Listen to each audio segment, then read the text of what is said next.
अवधूत चिंतन श्री गुरुदेव दत्त श्री स्वामी समर्थ. नमस्कार, मी पूजा आपल्या चॅनलवर तुम्हा सगळ्यांचं पुन्हा एकदा खूप खूप मनापासून स्वागत करते. तुमच्या सगळ्या इच्छा स्वामी महाराज लवकरात लवकर पूर्ण करत ही स्वामींची प्रार्थना करते व आजच्या या आपल्या व्हिडिओला सुरुवात करते. तर उद्या आहे अमावस्या. उद्या 30 नोव्हेंबरला आहे व उद्याच्या दिवशी अमावस्या लागते व अमावस्यानंतर मार्गशीर्ष महिन्याला सुरुवात होत असते. तर दर अमावस्याला आपण काही विशेष अशा सेवा केल्यामुळे आपल्याला त्याचे अगणित असे आपल्याला लाभ मिळत असतात, आपल्याला त्याचं फळ मिळत असतं.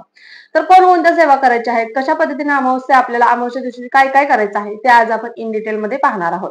सगळ्यात अगोदर तर बघा 30 तारखेला सकाळी 10:30 म्हणजे सकाळी 10:30 वाजता उद्या सकाळी 10:30 वाजता अमावस्याला सुरुवात होणार आहे व परवा म्हणजे 1 डिसेंबरला सकाळी 11:51 समाप्ती होणार आहे.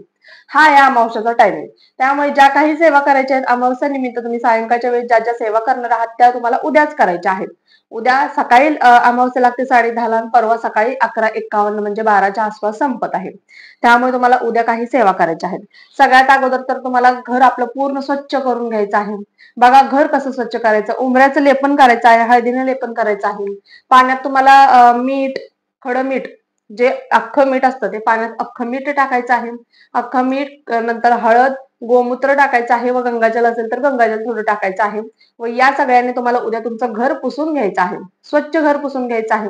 तुमच्या घरामध्ये जाळं जळमट असेल तर ते सगळं जाळं जळमट तुमच्या घरातलं, दुकानातलं, ऑफिस मधलं, कारखाना असेल कारखान्यातलं जाळं जळमट काढायचं आहे व हे पाण्यात सगळ्या वस्तू टाकून तुम्हाला तुमचं घर, दुकान, ऑफिस काय असेल ते पुसून घ्यायचं आहे. असं केल्यामुळे घरातील निगेटिव्हिटी दूर होते. घरातील ज्या काही वाईट बाधा आहेत त्याच्यातून संरक्षण होण्यासाठी आपली मदत होत असते. त्यामुळे आवर्जून पुसायचं आणि यामागे शास्त्र देखील आहे बघा. सायंटिफिकरित्या बघितलं तर जे काही जीव जंतू असतात, कीटाणू असतात ते कुठेतरी नष्ट होण्यास मदत होत असते यामुळे. त्यामुळे आपल्याला हे पुसून घ्यायचं आहे ज्यामुळे आपल्या घरातील नकारात्मकता निघून जाईल. बघा त्याच उद्या काय करायचं आहे तुम्हाला, पंचगव्य. पंचगव्य तुमच्या सगळ्यांच्याकडे असेलच. आता आपण दिवाळीच्या वेळेस पंचगव्य आणलेलं बघा, हे पंचगव्य आहे. पंचगव्याने तुम्हाला उद्या अंघोळ करायची आहे. पंचगव्यामध्ये गाईचे शेण, गोमूत्र, दूध, दही, तूप यापासून हे पंचगव्य बनलेलं आहे.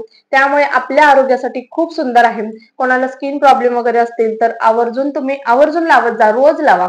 स्किन प्रॉब्लेम्स वगैरे असतील तर या पंचगव्याने ते देखील नष्ट होतात. त्यामुळे पंचगव्याने उद्या आंघोळ करायची आहे. तुम्हाला अंगाला उठणे लावल्यासारखं पंचगव्य लावायचं आहे आणि नंतर तुम्हाला आंघोळ करायची आहे. साबण नाही लावला तरी देखील चालेल पण पंचगव्य लावायचं आहे. आणि तुम्हाला गायत्री मंत्र किंवा महामृत्युंजय मंत्र म्हणत म्हणत तुम्हाला आंघोळ करायची आहे. उद्या अमावस्या आहे, उद्या पंचगव्य लावायचं आहे व गायत्री मंत्र किंवा महामृत्युंजय मंत्र म्हणत म्हणत तुम्हाला उद्या आंघोळ करायची आहे. सगळ्यात अगोदर इथून सुरुवात आपली करायची आहे. नंतर आपली बघा, प्रत्येकाला वाटत असतं की आपल्या घराची सुरक्षा व्हावी, घरामध्ये कोणत्याच वाईट बाधा नकारात्मकता येऊ नये, घरामध्ये भांडण तंटे लागू नये, घरामध्ये कधीच कशाचीच कमी पडू नये. यासाठी तुम्हाला उद्याच्या दिवशी सेवा करायची आहे. काय करायचं आहे तुम्हाला, पांढरी मोहरी किंवा पिवळी मोहरी दोन्हीपैकी कोणतीही मोहरी घेतली चालेल पण पिवळी मोहरी शक्यतो घ्या.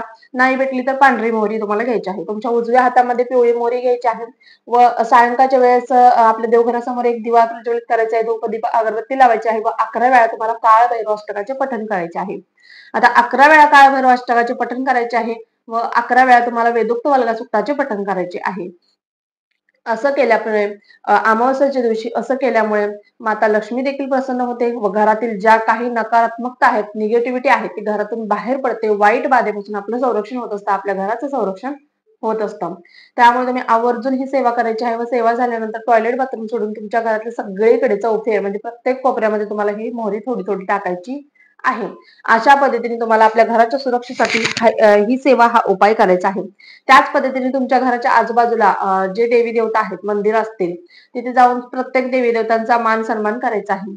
जर शक्य असेल तर आवर्जून करा, नसेल शक्य तर घरात ज्या सेवा सांगितल्या त्या सेवा करा. मान सन्मान म्हणजे काय, हार, खडीसाखर, नारळ वगैरे नेऊन त्यांचा मान सन्मान करायचा. म्हणजे एक प्रकारे देवाला जाऊन यायचं आहे, पाया पडून आशीर्वाद घेऊन यायचं आहे.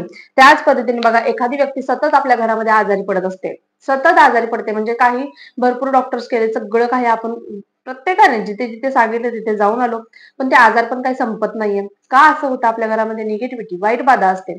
त्यामुळे आपल्या घरातील एखादी व्यक्ती अशी असते सतत प्रत्येक वेगवेगळे दवाखाने करून देखील त्याला फरक पडत नाही, असर होत नाही कोणत्याच डॉक्टरांचा. तर अशा वेळेस तुम्ही अमावस्येच्या दिवशी त्याच्यावर उतार करा. दुकानात जर दुकान तुमचं व्यवस्थित चालत नसेल किंवा दरवेळेस म्हणजे बघा कस्टमर्सच येत नाही. दुकान म्हणजे खूप धंदा मंदा झालेला आहे. दुकान बंद करण्याच्या मार्गावरती असं जरी होत असेल तर तुम्ही आवर्जून दुकानावरून देखील उतारा करा. ऑफिस वर्क व्यवस्थित चालावं असं वाटत असेल तर ऑफिसवरून किंवा तुमचा कारखाना असेल कारखान्यावरून देखील उतारा करायचा आहे. आता आजारी व्यक्तीवरून उतारा कसा करायचा? एक नारळ घ्यायचा आहे. तुम्हाला नारळ घेतल्यानंतर त्याच्यात तुम्हाला अष्टगंधाने जे शेंदूर आहे अष्टगंध किंवा सेंदूर त्याने तुम्हाला काय करायचं आहे? त्रिशूल बनवायचं आहे नारळावरती. त्रिशूल बनवायचं आहे. ओलं करायचं नाही. कोरडच तुम्हाला त्रिशूल बनवायचं आहे. आणि नंतर जो आजारी व्यक्ती आहे त्या व्यक्तीवरून श्री स्वामी समर्थ, श्री स्वामी समर्थ, श्री स्वामी समर्थ असा म्हणत 7 वेळा उतारा करायचा आहे. घरावरून देखील तसंच तुम्हाला उतारा करायचा आहे. दुकानावरून पण तसाच आणि ऑफिस कारखान्यावरून पण तसाच उतारा करायचा आहे. आणि हा उतारा केल्यानंतर हा नारळ तुम्हाला बाहेर नेऊन अशा ठिकाणी टाकायचा आहे जो कोणी ओलांडणार नाही. अशा पद्धतीने तुम्हाला बाहेर नेऊन हा नारळ टाकून द्यायचा आहे. म्हणजे आपल्यामुळे दुसऱ्या कोणाला त्रास होऊ नये याची देखील आपण काळजी घ्यायची आहे. नंतर तुम्हाला काय करायचं आहे? जसं की मी सांगितलं ऑफिस घर पुसून घ्यायचं आहे आणि उतारा करायचा आहे. उंबरट्याचं लेपन करायचं आहे. उंबरट्याचं लेपन सायंकाळच्या वेळेस केल्यामुळे किंवा सकाळ सकाळी केल्यामुळे माता लक्ष्मी आपल्या घरामध्ये प्रसन्न होत असते. माता लक्ष्मीचा आपल्या घरामध्ये प्रवेश होत असतो. त्यामुळे उद्याच्या दिवशी उंबरट्याचं लेपन करायचं आहे. गोमूत्र शिंपडून गोमूत्र हळद टाकून पहिला स्वच्छ पुसून घ्यायचं आहे. नंतर गोमूत्र, हळद, पाणी, गंगाजल हे सगळं मिक्स करून तुम्हाला हळदीचं लेपन व्यवस्थित उंबऱ्याला करायचं आहे. आणि त्याच्यावरती कुंकवाची बोटं देखील उठवायची आहेत. लक्ष्मीची पावलं देखील उठवायची आहेत. अशा पद्धतीने उंबऱ्याचं लेपन करायचं आहे. धूप अगरबत्ती लावायची आहे आणि माता लक्ष्मीचा आपल्या घरामध्ये प्रवेश करून घ्यायचा आहे. ज्या घरामध्ये भगवान विष्णूंची सेवा केली जाते त्या घरातून माता लक्ष्मी कधीच हालत नाही. त्यामुळे कमीत कमी 16 वेळा तरी विष्णू गायत्री मंत्र व 16 वेळा लक्ष्मी गायत्री मंत्र म्हणायला विसरायचं नाहीये. जमलंच तर विष्णू सहस्त्रनाम घरात तुम्हाला बोलायला शक्य नाहीये किंवा झालं नाही तर युट्यूबला लावून द्या किंवा व्यंकटेश स्तोत्राचं 1 वेळा तर कमीत कमी तुम्हाला पठण करायचं आहे. नंतर तुम्हाला बघा आता तुमच्या घरामध्ये वाहन आहे. प्रत्येकाच्या घरामध्ये वाहन आहे. पण काही कारणास्तव दरवेळेस वाहनांचा अपघात होत असतो. तर हा अपघात होऊ नये, वाहन सुरक्षा, जो व्यक्ती वाहन चालवतोय त्या व्यक्तीची सुरक्षा व्हावी यासाठी तुम्हाला अमावस्या दिवशी म्हणजे उद्याच्या दिवशी वाहनावरून तुम्हाला उतारा करायचा आहे. नारळाचाच उतारा करायचा आहे. यावेळेस त्याच्यावरती त्रिशूल वगैरे काय काढायचं नाही. नारळ घ्यायचा आहे व श्री स्वामी समर्थ म्हणत महाराजांचा मंत्र म्हणत 7 वेळा तुम्हाला नारळ उतरवायचा आहे व तिथेच फोडायचा आहे. गाडी समोरच आणि हा उतारा करत असताना गाडी सुरू ठेवायची आहे. गाडी चालू ठेवायची आहे. 7 वेळा उतारा करायचा आहे. श्री स्वामी समर्थ, श्री स्वामी समर्थ, श्री स्वामी समर्थ असं म्हणून 7 वेळा तुम्हाला क्लॉकवाईज सरळ उतारा करायचा आहे. अँटी क्लॉकवाईज नाही, क्लॉकवाईज सरळपणे उतारा करायचा आहे. तिथेच पडायचं आहे. हातपाय बाहेरच धुवायचे. पहिला अगोदर महाराजांसमोर यायचं आहे. महाराजांना मुजरा करायचा आहे व महाराजांना सांगायचं आहे कधीच गाडीचा अपघात होऊ नये. जी व्यक्ती गाडी चालवते त्या व्यक्तीची देखील सुरक्षा व्हावी यासाठी तुम्ही महाराजांना विनंती प्रार्थना करायची आहे. हातामध्ये पिवळी किंवा पांढरी मोहरी तुम्हाला घ्यायची आहे. 11 वेळा तुम्हाला वेदोक्त वल्गा सुक्ताचे पठण करायचे आहे. नंतर वेदोक्त वल्गा सुक्ताचे पठण केल्यामुळे ती मोहरी आपल्या अभिमंत्रित झालेली आहे. ती मोहरी तुम्हाला एका पिवळ्या कपड्यामध्ये ठेवायची आहे व तो कपडा चांगला पिवळ्या दोऱ्यानेच तुम्हाला शिवून घ्यायचा आहे. आणि आपल्या गाडीचं जे इंजिन आहे त्या इंजिनला तुम्हाला तारेने व्यवस्थित बांधून द्यायचं आहे. व्यवस्थित तो कपडा इंजिनला बांधून द्यायचा आहे. असं केल्यामुळे महाराजांचं सुरक्षा कवच त्या आपल्या वाहनावरती होतं. वाहनावर जो व्यक्ती बसणार आहे त्या व्यक्तीभोवती देखील होत असतं. केसारी बांधायची आहे. आता केसारी तुम्हाला मी स्क्रीनवरती दाखवते. अशा पद्धतीची केसारी तुम्हाला बांधायची आहे. केसारी देखील बांधायची आहे. नंतर तुम्हाला बघा आपल्या घराचं अजून एक उपाय सांगते. घराचं संरक्षण व्हावं यासाठी भरपूर जण आपले कोहळा बांधत असतात. आता सगळ्या सेवा तुम्हाला मी एकाच व्हिडिओमध्ये सांगते. भरपूर जण कोहळा बांधत असतात किंवा अस्वला नारळ किंवा गोरक्ष चिंच बांधत असतात. गोरक्ष चिंच किंवा अस्वला नारळ किंवा आपला कोहळा बांधत असतात. तर बघा या दिवशी देखील तुम्हाला अस्वला नारळ, गोरक्ष चिंच किंवा कोहळा तुम्हाला बांधायचा आहे. तिन्हीपैकी तुम्ही काहीही बांधू शकता. अस्वला नारळ, गोरक्ष चिंच असेल ती लाल कपड्यामध्ये बांधायची आहे आणि कोहळा देखील एखाद्या लाल कपड्यामध्ये तुम्हाला बांधायचा आहे. आता यावरती अगोदर तुम्हाला सेवा करायची असतात. देवघरासमोर बसायचं. त्याच्यावरती हळदी कुंकू, परत अस्वला नारळ किंवा आपला कोहळा जो आहे त्याच्यावरती स्वस्तिक काढायचं आहे. स्वस्तिक काढल्यानंतर त्याच्यावरती तुम्हाला हळदी कुंकू, अक्षता थोडे व्हायचे आहेत व तुम्हाला ज्या सेवा सांगणार आहेत त्या सेवा करायच्या त्याच्यावरती म्हणजे त्या अभिमंत्रित करायचं आहे. नंतर आपल्याला ते बांधायचं आहे उद्या अमावस्येच्या दिवशी. पहिल्यांदा सगळ्यात अगोदर महाराजांची एक माळ घ्यायची आहे. श्री स्वामी समर्थ महाराजांची एक माळ तुम्हाला घ्यायची आहे आणि एक माळच घ्यायची आहे. कमी सेवा करू का असं नाही. आपल्या घराच्या भोवताली सुरक्षा कवच बांधण्यासाठी तुम्हाला एक माळ श्री स्वामी समर्थ या मंत्राची घ्यायची आहे. नंतर दत्त महाराजांचा जो बीज मंत्र आहे त्याची एक माळ तुम्हाला घ्यायची आहे. दत्त महाराजांचा जो बीज मंत्र आहे त्याची एक माळ घ्यायची आहे.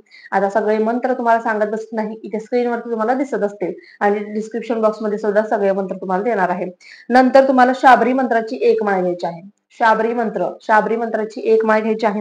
नंतर काळ भैरवाष्टक 16 वेळा म्हणायचा आहे. काळ भैरवाष्टक 11 वेळा म्हणायचं आहे. वेदोक्त वल्गासुक्त तुम्हाला 11 वेळा म्हणायचं आहे आणि एवढ्या सेवा करायच्या आहेत. श्री स्वामी समर्थांची महाराजांची एक मंत्र एक माळ, नंतर दत्त महाराजांचा बीज मंत्र, शाबरी मंत्र, वेदोक्त वर्गसूक्त 11 वेळा आणि काळभैरवाष्टक 11 वेळा, ह्या सगळ्या सेवा करायच्या आहेत. आता तुम्ही म्हणाल आम्ही अगोदर काळभैरवाष्टक वगैरे म्हणलं, मग ते काय करायचं? ज्या सेवा तुम्हाला जमतील त्या करा म्हटले मी तुम्हाला भरपूर सेवा सांगितल्या आहेत, 7 ते 8 सेवा सांगितलेल्या आहेत. यापैकी तुम्हाला जितक्या जास्त जमतील तितक्या करा. जर पोहळा वगैरे बांधण्याची इच्छा असेल तर तुम्हाला ही सेवा करावी लागेल.